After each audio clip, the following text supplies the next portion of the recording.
tonight from New Hampshire on the eve of the primaries. I'm fired up. An Iowa bounce for Barack Obama. He takes the lead in an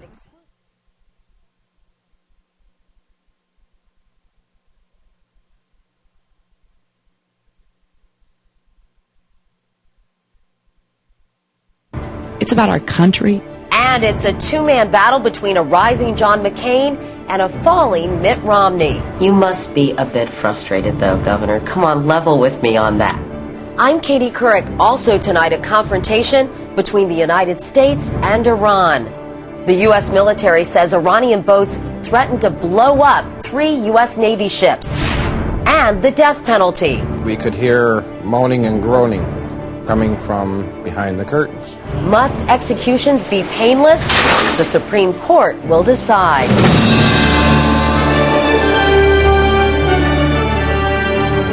This is the CBS Evening News with Katie Couric reporting tonight from Bedford, New Hampshire. Good evening, everyone. Voting begins in just a few hours, first thing tomorrow morning in the nation's first presidential primary. And Democrat Barack Obama may be heading for his second big victory in less than a week. After winning the Iowa caucuses, a new CBS News poll out tonight shows he now has opened a 7-point lead over Hillary Clinton here in New Hampshire. Not only that, Obama for the first time has pulled into a tie with Clinton as the national frontrunner in a new USA Today Gallup poll. In that same poll, Mike Huckabee has taken the lead from Rudy Giuliani on the Republican side.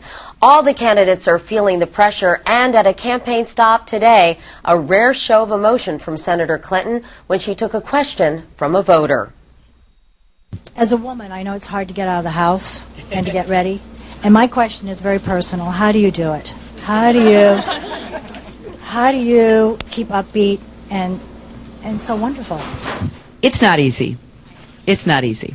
And I couldn't do it if I just didn't, passionately believe it was the right thing to do. I have so many opportunities from this country. I just don't want to see us fall backwards. So, this is very personal for me. It's not just political. It's not just public. I see what's happening, and we have to reverse it. And some people think elections are a game. They think it's like who's up or who's down. It's about our country. It's about our kids' futures. And it's really about all of us together. Some of us put ourselves out there and do this against some pretty difficult odds. And we do it, each one of us, because we care about our country. But some of us are right and some of us are wrong. Some of us are ready and some of us are not. Some of us know what we will do on day one, and some of us haven't really thought that through enough. And so when we look at the array of problems we have and the potential for it getting really spinning out of control, this is one of the most important elections America's ever faced. So as tired as I am, and as difficult it is to kind of keep up what I try to do on the road, like occasionally exercise and try to eat right. It's tough when the easiest food is pizza. I just believe so strongly in who we are as a nation. So I'm going to do everything I can to make my case, and, then the voters get to decide. Thank you all. Jim Axelrod is covering the Clinton campaign. Jim, you were with the senator this morning, and it was quite a moment, wasn't it? Absolutely, Katie. After thousands and thousands of questions over the years from the most tough-minded and aggressive reporters, it took a 64-year-old woman attending a campaign event to elicit just about the most personal reaction we've ever seen from Hillary Clinton. It's been a busy couple of days for Marianne Pernod-Young as far as presidential candidates go. That's her with Barack Obama on Saturday. But he moved me to tears. Today was her turn to move a candidate to tears. It shows that she's a human being. Undecided when she woke up, Marianne's now leaning strongly toward Clinton. She showed emotion. She was there for me. She's there for all of us. While one of Clinton's rivals didn't see it that way at all, implying she was soft. Presidential campaigns are tough business, but being president of the United States is also a very tough business. Others will question if the moment was for real. not Marianne Pernold Young. People all over this country will watch that moment, and a fair number of them will say, you know what, she was making it up for the camera. I don't think so at all. Could you do that? Could you be moved to, could you cry like that? Now, Barack Obama was asked about this as well, and unlike John Edwards, he was sympathetic, saying the grind can get a little tough out here on the campaign trail. Katie? Jim Axelrod. Jim, thank you. Big crowds have made life on the trail a little less difficult for Obama. Dean Reynolds is just one of the many following Obama here in New Hampshire. Hey, everybody. The event wasn't starting for another hour, but they were lined up around the block to hear him. Thank you, guys. I love you back. So many came, he held one rally outside Thank you so much for coming. and another inside. Thank you, guys. Thank you. As he did in winning Iowa, Obama sought independents in the crowd here. We have you now in our sights. We are coming after you, and coming after you hard. And according to the new CBS News poll, the strategy is working. Since November, Obama has seen a sharp rise and Hillary Clinton a sharp drop among independents who will vote Tuesday in New Hampshire's Democratic primary.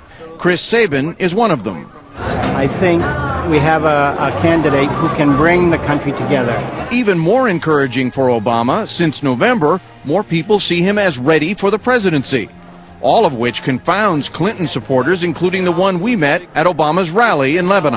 I'm very surprised he's got on as much as he has. I don't think he's qualified to be president by any means. Obama was asked today if he wins New Hampshire whether Hillary Clinton should drop out of the race for the nomination. I wouldn't presume to say any such thing, he said. My focus right now is on tomorrow. Katie? Dean Reynolds, thank you. Now to the Republicans. The new USA Today Gallup poll shows the GOP primary here is a two-man race between John McCain and Mitt Romney. Last week, another national poll had McCain on top. I talked one-on-one with both candidates today as they made a last-minute effort to woo New Hampshire voters. Thank you. 6 months ago, you were pretty much considered all washed up, Senator McCain. And Yes, I now, was. obviously, you're leading in at least one national poll. You're leading here in New Hampshire. Do you guys look at each other and say, who'da thunk it? I think a lot of that had to do with after Labor Day, the voters started looking at the candidates, and we did well in the first debate that we had up here in New Hampshire.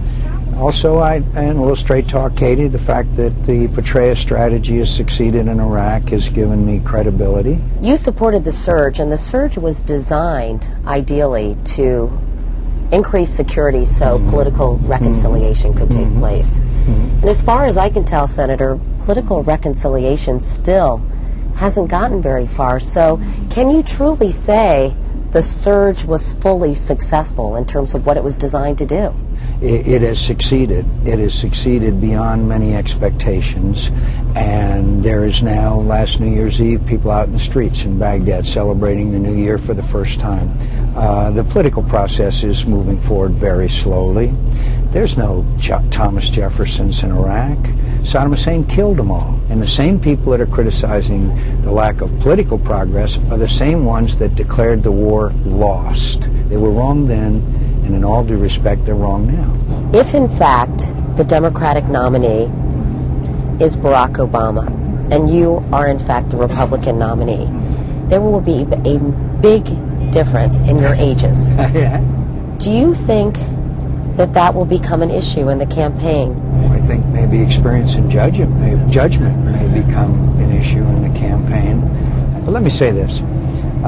I believe that if Senator Clinton, Senator Edwards, or Senator Obama are the nominee of the party, we will have a respectful debate. There won't be any of this negative ads and, personal attacks. And I look forward to any of those three with their positions and philosophy debating mine. And I think the American people want that rather badly right now. His main rival, former Massachusetts Governor Mitt Romney, campaigning in his own backyard and outspending everyone, still finds himself behind. John McCain won here in 2000. He beat George Bush by a wide margin. He's got a network here. He's been endorsed by all the papers here. That's his constituency, and so I recognize this is an uphill fight for a guy to get into a race who's relatively unknown and fight his way to the top. And here I am, either right about to beat him or going to beat him. You must be a bit frustrated, though, Governor. Come on, level with me on that. Why would I be frustrated? This is fabulous. I would literally, at the beginning of my campaign, I was number 5 or number 6 off the list. People said, how do you think you can run against John McCain, Rudy Giuliani, then Fred Thompson? And now I'm in the lead in every early state, tied for the lead or in the lead. I'm in rarefied air. Hey, for a guy from Detroit, this is pretty cool. Do you make any apologies for basically flooding the press with negative attacks about both Mike Huckabee and John McCain? Have you seen what comes on my side? I have been attacked from the very beginning of this campaign in a personal way. The messages that we send out describe differences on issues and record. In a campaign, you're trying to describe the very important differences that exist between you and your opponents on your record and on your positions.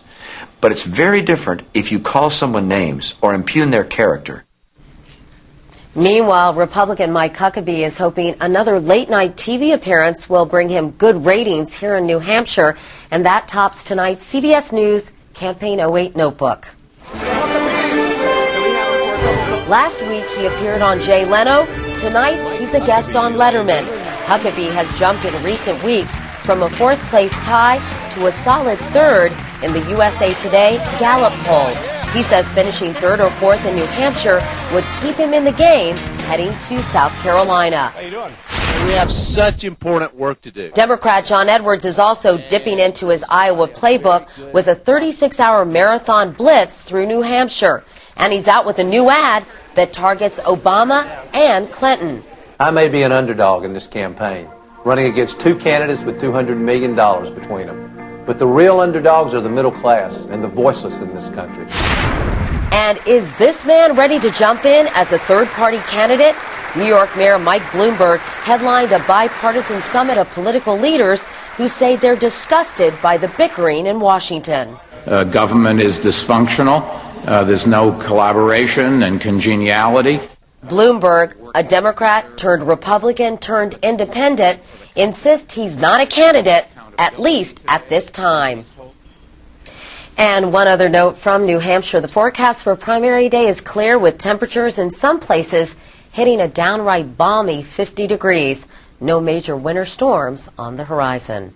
There is much more CBS News ahead. Up next, his brother was murdered. That was shocking enough, but then he saw how the killer was executed. The debate over lethal injection.